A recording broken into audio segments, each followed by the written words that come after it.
Yes, so that's the government has been defeated again for the second time. This on the vote asking for a meaningful vote at the end of the deal. It was a majority of 98, 366 contents, as they call them in the House of Lords, 268 not content. So that is another big defeat of nearly 100 votes, slightly smaller than, by 4, the EU Nationals' defeat.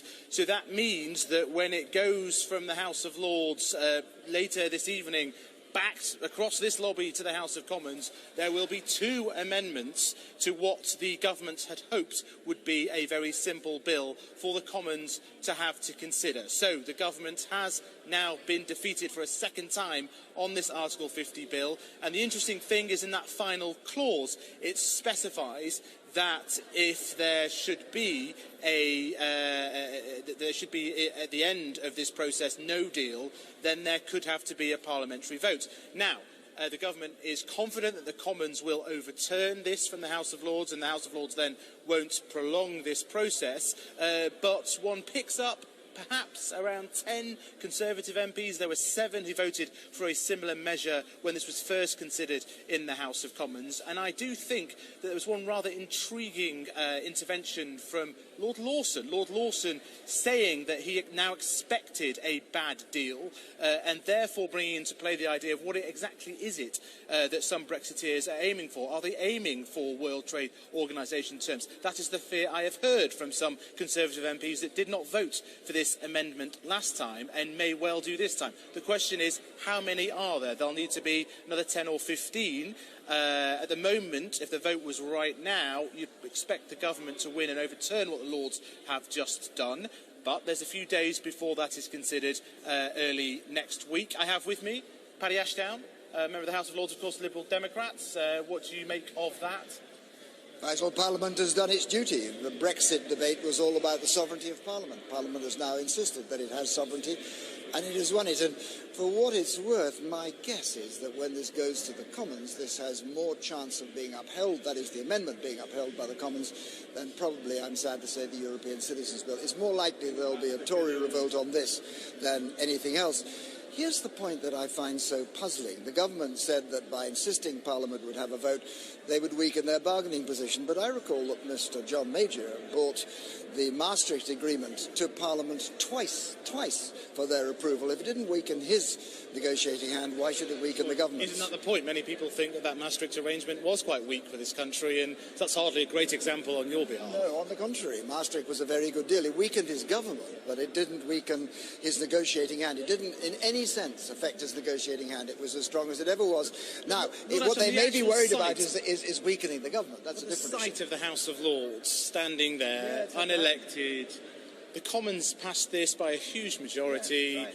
And that's what the House of Lords is for, Faisal. I may have voted against the House of Lords. I may want to see it. Exactly. We want exactly. We want to see an elected House of Lords. But while the government have refused to allow us to have an elected House of Lords, we have our duty to do, and we did it tonight. You honestly think that's? How do you think you're going to be judged out in the country, having acted like that and used unelected peers that you don't even believe in? We've given, in the end, the Commons, of course, could win, but we've given the Commons a chance to think again. That's the duty and role of the House of Lords, and we did it magnificently. And look at the number of Tories who voted with us, people like Michael Heseltine. Look, this is about the sovereignty of Parliament. The government was Prime Minister was trying to get away without Parliament having a say. We've insisted they should. What else is democracy about? But isn't the reality, though, it is all honing in on what happens if there's no deal at the end of the process? That's certainly part of the argument, but there's a much more fundamental argument than that. The people have insisted, the High Court has confirmed that, the government wanted to get away without any debate in Parliament, the High Court had to tell them what their limits of power were in a democracy. Now the House of Lords has insisted that there shall be a proper vote in Parliament. What's that about?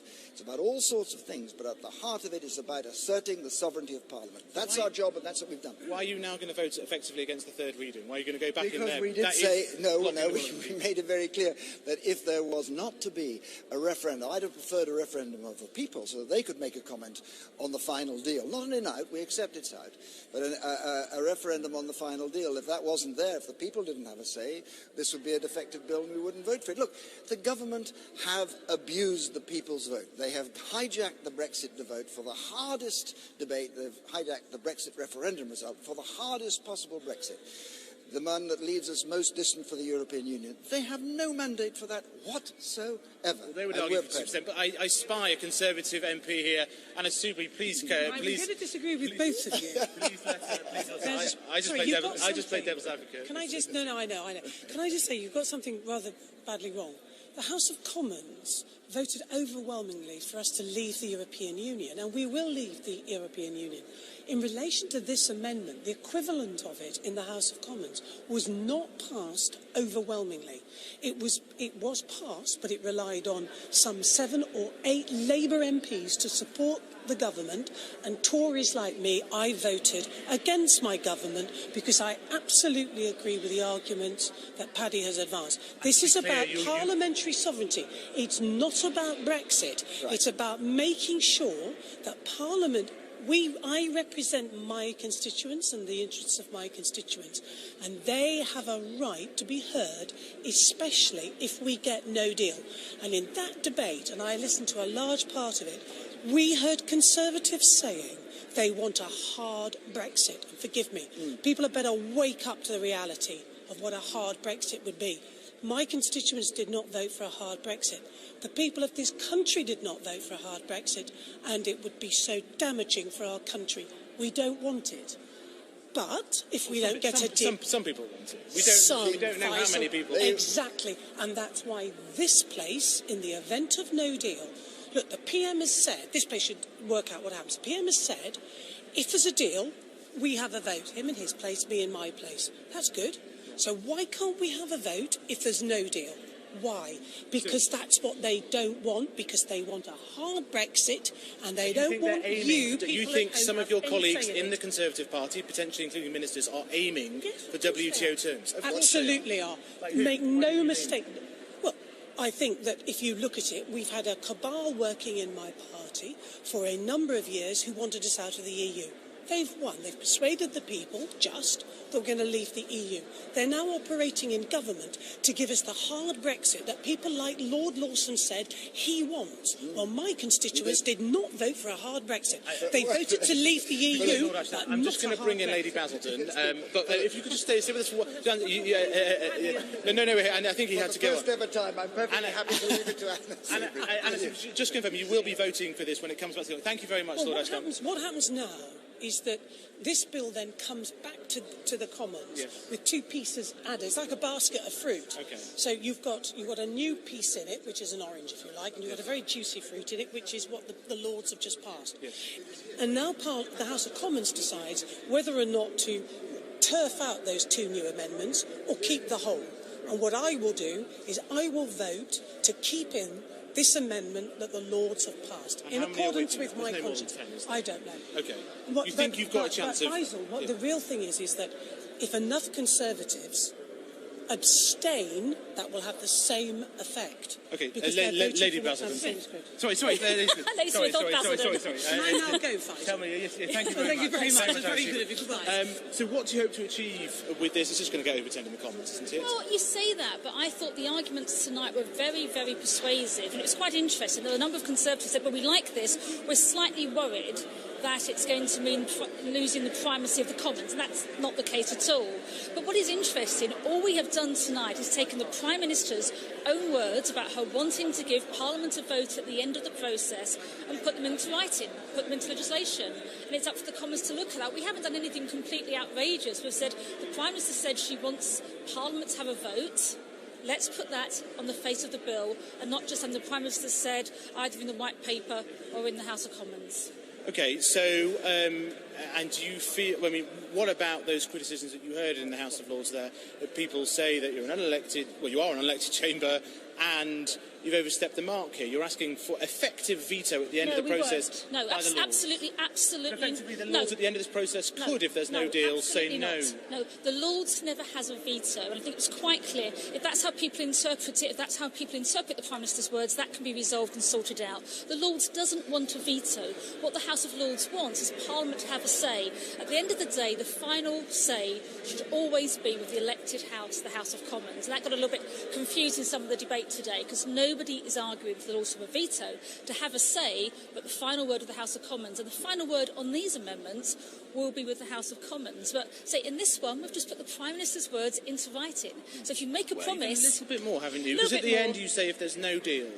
That Parliament will have to have its say, and you didn't get that promise from the Brexit ministers. Some actually of the MPs say that is what the Prime Minister said to them, but that's another matter. But what also has been said is there's very clear legal advice that you have to have parliamentary approval to start the process and to conclude the process. If the government doesn't accept some kind of amendments to conclude the process and the deal from Parliament, then it'll have to have new legislation. Much easier, much straightforward to do it now than go for all this legislation in 2 years' time. Thanks very much for your time, Lee Smith. Thank you very much. Lord Lamont, I spy here. Good to see you, Lord Lamont. So what do you make of that? That's just the Lords doing its job, they say, holding to account the decisions of the government. Well, I'm disappointed they carried the amendment. Firstly, I think the amendment is completely unnecessary because the Prime Minister said that there will be a vote in both houses on whatever the outcome of the negotiations is. But secondly, I think the amendment is defective because it effectively puts the Lords in the position of having a veto on any deal, which is completely unacceptable in this day and age. Now, did you hear the words of your fellow former Chancellor, Lord Lawson, who is now expecting or says a bad agreement from the EU is likely? Do you agree with that? That's not what he was saying a year ago.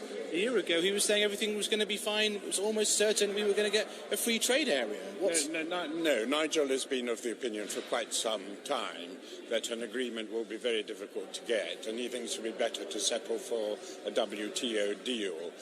I don't entirely agree with that. I would prefer a deal negotiated with the EU, but I'm quite happy to fall back on WTO arrangements. But you think this will all be sorted out in the Commons next week?